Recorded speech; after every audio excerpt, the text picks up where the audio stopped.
ఈరోజు మనము KTR sir date of birth 1976 July 24వ తారీఖు పుట్టారు. ఎప్పుడైతే 2-7-9 ఉంటే సో ఎవరైనా సరే ఎప్పుడైనా జీవితంలో ఒంటరిగా బతికే అవకాశం ఉంటుంది అనడంలో సందేహమే లేదు.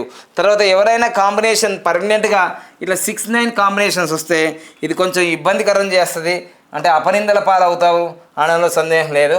ఇదిగోండి ఇట్లా ఎప్పుడైతే ఇది వచ్చిందో ఇది చూడండి, ఇది ఎరుపుతో డేంజర్తో వేసాను, ఇప్పుడు చూడండి మళ్ళీ వైట్తో వేస్తాను.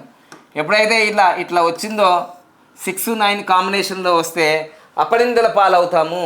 అంటే ఆ మధ్య మీకు కాంగ్రెస్ పార్టీ నుంచి ఒక లీడర్ గారు కేటీఆర్ సార్ మీద ఏదో ఒక విధంగా, అంటే నేనేం చెప్తున్నా అంటే దానికి ఆధారాలు నిరూపణలు ఉన్నాయో లేకపోయే తర్వాత, కానీ మొత్తం మీద అయితే ఆ సార్ పైన కేటీఆర్ సార్ పైన కేటీ రామారావు సార్ పైన ఏదో నెగిటివ్ అయితే జరిగింది కదా. ఇగో ఎప్పుడైతే ఈ కాంబినేషన్స్ ఉంటాయో ఇలా జరుగుతాయి, పేరు ప్రతిష్టలో పోయే అవకాశం ఉంటుంది ఒక్కొక్కసారి ఆడవాళ్ళ విషయంలో, అంటే మగవాళ్ళకి ఆడవాళ్ళ విషయంలో ఇలా జరుగుతుంటాయి కొన్ని విషయాలు. సో ఇది గమనించండి.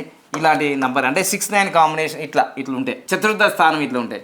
అదేవిధంగా ఎప్పుడైతే సరే ఇగో ఈ విధంగా ఈ లైన్ ఉంటుందనుకో, అన్నదమ్ములకు అక్కచెల్లెళ్ళకు భార్యాభర్తలకు పార్టీకి చాలా కొన్ని రోజుల తర్వాత దూరంగా వెళ్ళిపోయే అవకాశాలు ఉంటాయి. ఇది కూడా ఉంటుంది ఒక్కొక్కసారి. తర్వాత ఈ 9-4 కాంబినేషన్లో ఆపోజిట్ ఉంటే హెల్త్ ప్రాబ్లమ్స్, యాక్సిడెంట్లు, రోడ్డు ప్రమాదాలు, హాస్పిటలైజ్డ్, కోర్టు కేసులు, జైలు కేసులు ఇవన్నీ జరిగే అవకాశం ఉంది. 9-5 ఈ 9-5-4 కానీ 9-4 ఇట్లా కాంబినేషన్స్ ఉంటాయి. సో ఇవి ఎప్పుడైతే యాక్టివేషన్ అయితే అవి జరిగిపోతుంటాయి అన్నమాట.